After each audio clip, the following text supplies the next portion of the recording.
We need someone more dynamic, Michael Parker said, not quite meeting my eyes across his sleek desk.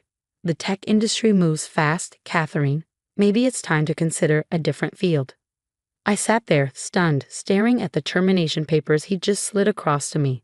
23 years at Vertex Software, and this was how it ended. Dynamic? I repeated, my voice steady despite the anger building inside me. I just led the team that delivered our most successful product launch ever. Michael, 15 years my junior and CEO for barely 6 months, gave me that condescending smile I'd grown to hate. The industry is changing. We need young blood, fresh perspectives. Someone who can connect with our younger demographic. Young blood. Fresh perspectives. Pretty words for what this really was. You mean you need someone younger, I said flatly. I'm 45, Michael, not dead. He shifted uncomfortably. Your severance package is generous. 3 months' salary plus. Save it. I stood up, gathering my dignity along with my papers. You'll regret this decision. He actually laughed, a short dismissive sound that made my blood boil. Catherine, let's be professional about this. You've had a great run. But it's time to step aside for the next generation. I walked out of his office without another word, past the curious stares of my colleagues, past the desk where I'd spent countless late nights building Vertex into what it was today. My daughter Olivia's latest text glowed on my phone. How'd the meeting go, Mom? Olivia, 23, brilliant and newly graduated with dual degrees in computer science and business. She'd been telling me for months that Vertex was changing, that the new management didn't value experience. I defended them, loyal to the end. I texted back, we need to talk. 2 hours later, I sat in my kitchen watching Olivia pace back and forth like a caged tiger. Her dark hair, so like mine at her age, swung with each turn. They can't do this, she fumed. It's age discrimination. It's illegal. We should sue. And spend years in court. I shook my head. No, I have a better idea. She stopped pacing. What? I smiled, feeling the first stirrings of a plan. Remember that startup idea you pitched me last month? The one about adaptive learning software? Neural dynamics? Olivia's eyes lit up. Of course. I've been refining the concept, building out the architecture. How close are you to a working prototype? She sat down across from me, excitement building in her voice. I could have something basic in 3 months, but Mom, we need funding, infrastructure. I have savings, I said. And more importantly, I have 23 years of industry connections. People who owe me favors. People who might be very interested in supporting a company that actually values experience. Olivia stared at me for a long moment. You're serious. Michael Parker thinks I'm too old for this industry. I pulled out my laptop. Let's prove him wrong. The next 3 months were a blur of activity. While Olivia worked on the prototype, I reached out to my network. To my surprise and vindication, many were eager to help. It seemed I wasn't the only one troubled by the industry's obsession with youth. Marcus Chen, my old mentor from my early days at Vertex, now ran a venture capital firm. Adaptive learning software with an experienced team behind it. Count me in. But Catherine, he paused, why not put yourself as CEO? Why Olivia? I smiled. Because nothing will prove my point better than having my 2 old ideas succeed under my daughter's leadership. We set up shop in a small office park across town from Vertex. Neural Dynamics. Olivia insisted on keeping the name, started with 10 employees, all experienced developers who'd been aged out of their previous positions. 4 months in, we had our first working prototype. It was revolutionary, software that actually adapted to each user's learning style, growing and evolving with them. Perfect for both corporate training and educational institutions. While Olivia led the technical team, I handled business development. My industry contacts proved invaluable. Within 6 months, we had our first major client, a Fortune 500 company looking to overhaul their training systems. The success of that first implementation led to others. Neural Dynamics grew rapidly, but smartly. We hired based on talent and experience, not age. Our office became a mix of youth and wisdom, each learning from the other. 1 year after being fired from Vertex, I sat in our new headquarters, a renovated warehouse with exposed brick walls and open workspaces, reviewing our latest acquisition proposal. Mom. Olivia burst into my office, her face flushed with excitement.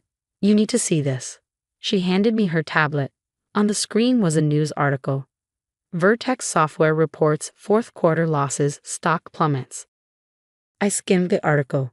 Vertex was struggling.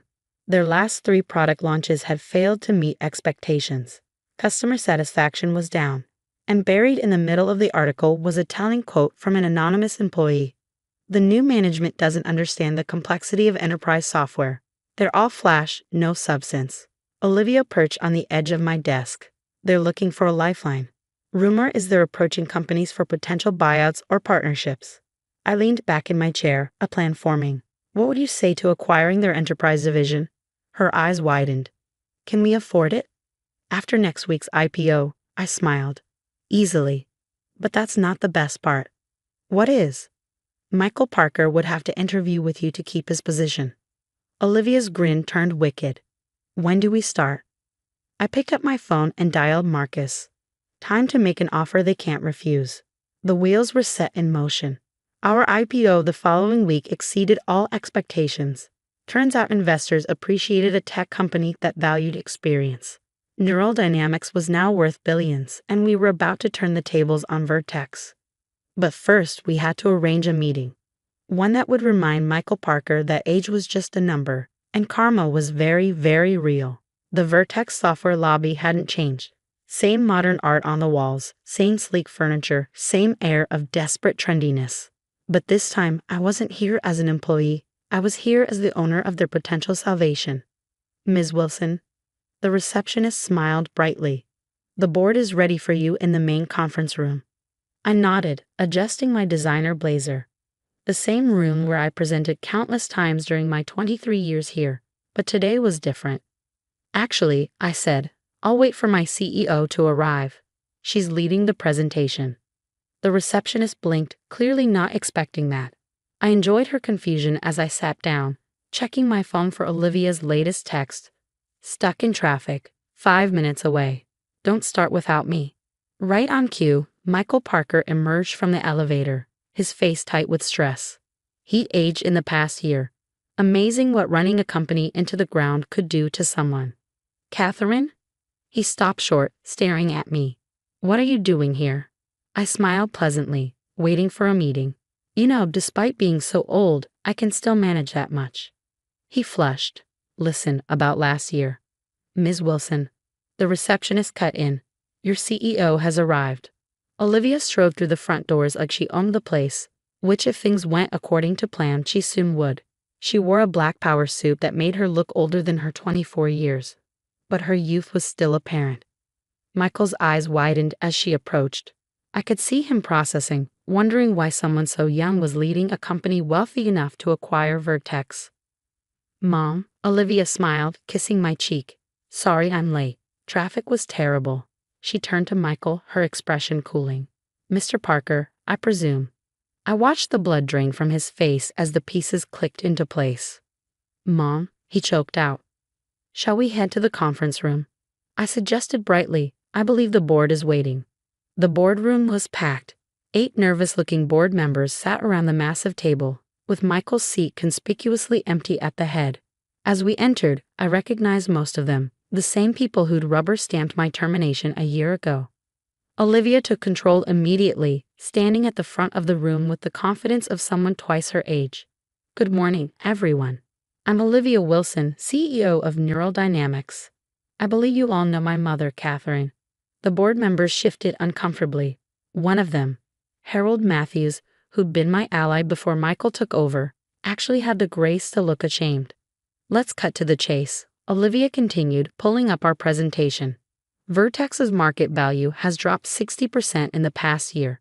Your last 3 products have failed. You're losing customers to more innovative competitors. She paused. Like us. Michael, who'd slunk into his chair at the head of the table, spoke up. We've had some temporary setbacks. Temporary? Olivia raised an eyebrow. Your best developers have left. Your enterprise customers are jumping ship. And your attempt to modernize by pushing out experienced employees has backfired spectacularly. She clicked to the next slide, showing Neural Dynamics growth charts. Meanwhile, our company, led by the people you discarded, has captured 30% of the enterprise market in just 1 year. The board members leaned forward, studying the numbers with increasing interest. Harold Matthews let out a low whistle. "We're prepared to acquire Vertex's enterprise division," Olivia announced. "Full purchase, generous terms. We'll retain most employees, though," she smiled coldly at Michael. "There will need to be some changes in management." "This is absurd," Michael sputtered. "You can't seriously expect." "Neural Dynamics is now valued at $4.2 billion. I cut in smoothly. More than 10 times Vertex's current market cap. I'd say we can expect quite a lot." Silence fell over the room. "The deal is simple," Olivia continued. "We'll absorb your enterprise division, retain your client base, and integrate your remaining viable products into our ecosystem.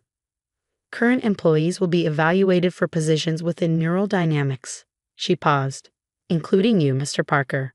Michael's face went from red to white. "You expect me to interview for a position in my own company?" "No," Olivia corrected. "You'll be interviewing for a position in my company. Assuming you're not." She glanced at me with a small smirk. "Too old for the industry." I bit back a laugh as Michael slumped in his chair, defeated. Harold Matthews cleared his throat. "I move that we take a brief recess to discuss the terms." "Of course," Olivia nodded. "Take all the time you need. Though I should mention, 3 of your largest competitors have already expressed interest in similar deals." We stepped out into the hallway, leaving the board to their deliberations. As soon as the door closed, Olivia turned to me with a grin. "Did you see his face? I thought he was going to pass out." I hugged her tightly. "You were brilliant, sweetheart, absolutely brilliant." "Ms. Wilson." Michael's voice came from behind us. He stood there, looking smaller somehow, his previous arrogance replaced by desperation. "Catherine, could we speak privately?" I glanced at Olivia, who nodded and moved away. He swallowed hard. "I may have been hasty last year, short-sighted." "May have been." He ran a hand through his hair, more gray now than a year ago. "I was wrong? Okay. Is that what you want to hear? I was wrong about you, wrong about experience, wrong about everything." I studied him for a moment. "No, Michael, that's not what I want to hear. What I want is for you to understand something fundamental about this industry, about any industry. Success isn't about age. It's about wisdom, vision, and the courage to value people for their actual abilities." "And now," he asked quietly, "what happens to me?" "That depends on the board's decision." "And after that?" I smiled. "It depends on how well you interview with my daughter." The board's decision took less than an hour. They accepted our offer unanimously, desperate to salvage what they could from Vertex's decline. Within weeks, the acquisition was complete. True to our word, we retained most of Vertex's employees. After thorough evaluations, some of the younger hotshots Michael had promoted left immediately, unwilling to work in an environment that didn't worship youth above all else. As for Michael, I sat in my office 3 months later, reviewing performance reports, when Olivia walked in. "You'll never guess who just accepted a junior project manager position," she said, dropping into the chair across from me. "How did he do in the interview?" She grinned. "Let's just say he's very eager to prove he can adapt to a more experienced management style." I laughed. "And his first assignment?" "He'll be working under Janet Thompson's team. You remember Janet?" I did indeed. Janet was another too-old employee Michael had pushed out. She joined Neural Dynamics early on and now led our largest development division. At 62, she was also our most innovative team leader. "Perfect," I said. Later that day, I walked through our office, observing our unique company culture in action. Young developers collaborated with industry veterans, each learning from the other. In one conference room, a 20-something programmer was explaining new coding frameworks to her older colleagues. In another, a gray-haired system architect was teaching junior developers about enterprise-level security protocols. I spotted Michael in the break room, looking somewhat shell-shocked as Janet outlined his first project. He glanced up and saw me watching. For a moment, our eyes met, and I saw the lesson had finally sunk in. Age was just a number. Success was about something far more important: the wisdom to recognize talent in all its forms. That evening, as Olivia and I shared a celebratory dinner, she raised her glass. "To proving them wrong." I shook my head, smiling. to proving ourselves right. We done more than get revenge. We created something that proved success had no age limit, only the limits we placed on ourselves. And somewhere in a junior project manager's cubicle, a humbled Michael Parker was learning that lesson the hard way.